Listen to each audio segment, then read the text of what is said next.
At matapos magtago ng 7 taon dahil umano sa mga banta sa kanyang buhay, kinuwento ni dating Iloilo City Mayor Jed Patrick Mabilog sa Kamara ang dinanas niyang hirap matapos mapabilang sa narco-list ni dating Pangulong Rodrigo Duterte. May unang balita si Ian Cruz. Sana ang nadanasan naming paghihirap na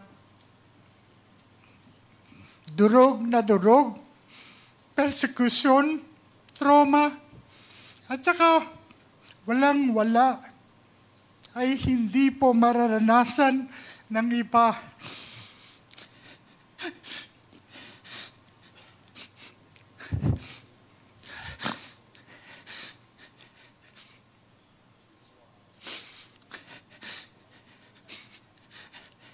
At mananaig ang katotohanan at hindi ang pamumulitika o personal na interes ng ilan. Hindi na napigil ni dating Iloilo City Mayor Jed Patrick Mabilog ang emosyon nang humarap sa Quad Committee ng Kamara na nag-iimbestiga sa Pogo, illegal na droga at extrajudicial killings. Dito, ikinuwento niya ang takot at hirap na dinanas sa loob ng 7 taon matapos siyang mapasama sa narco-list ni dating Pangulong Duterte.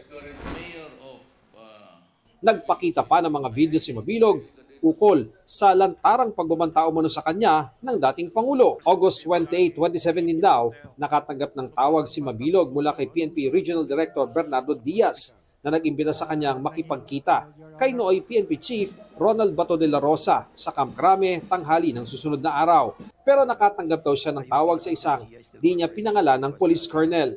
A PNP colonel called me and in a voice that sent shivers down my spine, literal po yun, warned me not to go to Camp Crame because my life was in danger. The fear that had been simmering now erupted. Soon after, at 6:32 p.m., my wife, Marivic, received a chilling text from a PNP colonel's wife. Do not proceed. There are 20 men surrounding your house, and if you go to Camp Crame, they will kill you.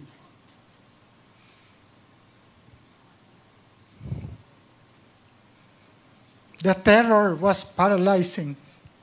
I couldn't believe it. My life and my family's life was hanging by a thread. Sa takot, nagpasya siyang magpunta sa Japan kinabukasan. Doon nakatanggap naman siya ng mensahe mula kay General Diaz para tawagan ng isang numero. I made the call and spoke to General Bato, who expressed his sympathy. He was talking to me in Bisaya. He told me he knew I was innocent, that I wasn't involved in illegal drugs, and he promised to help me. I told him I would finish my work abroad and return to meet him, but he urged me to be careful, repeating his pledge to help. Pero kasunod nito, may isa pang tumawag at nagbigay ng babala.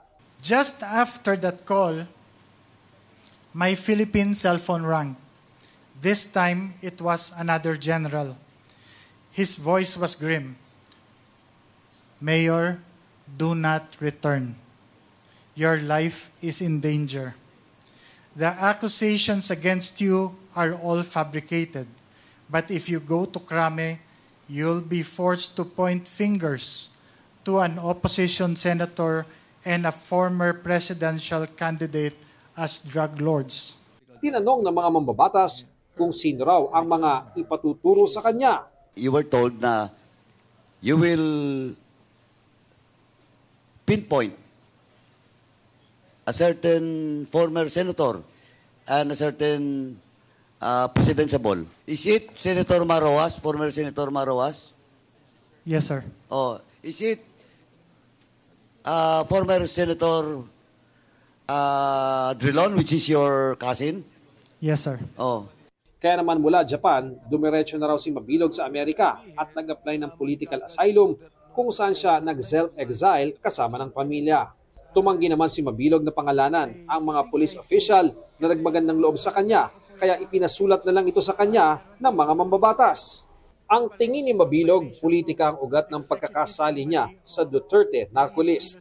Sa aming panayam kay dating Mayor Jed Mabilog matapos dumalo sa pagdinig, sinabi niyang wala na siyang balak bumalik sa politika sa 2025 at kung siya lang daw ang magdedesisyon, ayaw na rin niyang sampahan ng reklamo si dating Pangulong Rodrigo Duterte dahil gusto na niyang mag-move on. Ayon naman kay Senador De La Rosa, bago raw mawala si Mabilog, nakatanggap nga siya ng tawag mula sa Noy Alcalde na natatakot siya para sa kanyang kaligtasan. Pinapunta ito ni De La Rosa sa krame at sinabihang titiyakin ang kanyang kaligtasan.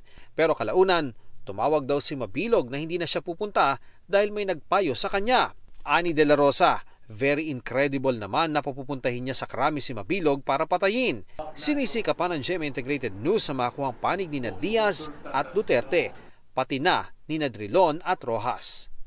Ito ang unang balita. Ian Cruz para sa GMA Integrated News.